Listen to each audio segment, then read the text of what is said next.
You have probably noticed that Greenberg's approach is in line with the views of scholars who stress the distinctive nature of Israelite religion.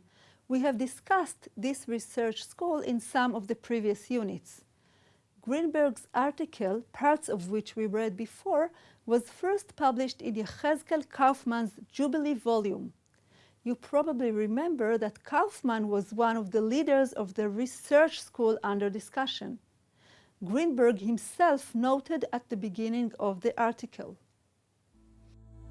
Among the chief merits of Professor Kaufman's work must be counted the tremendous impetus it has given to the study of the postulates of biblical thought. The debt that the present paper owes to this stimulus and to the lines of investigation laid down by Professor Kaufman is patent. Like Kaufman and others in his wake, Greenberg has been criticized by fellow scholars. The criticism not only relates to the specific case of the goring ox, but also to the essential issue of the distinctiveness of the biblical law. Some researchers have criticized Greenberg's claim that biblical law regards murder as a crime against God himself, rather than a crime against the family of the victim.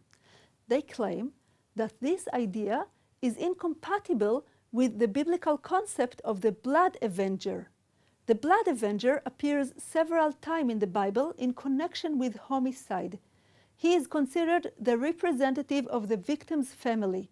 In some biblical contexts, he is given the right to execute the death sentence imposed on the murderer.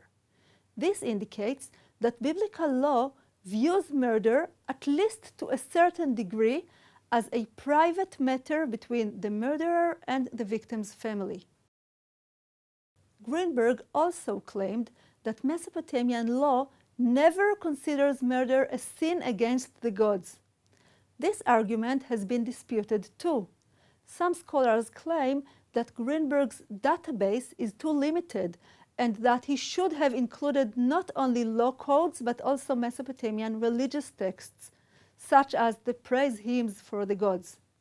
Religious texts from Mesopotamia often regard criminal offenses such as robbery, murder, and adultery as transgressions against the god.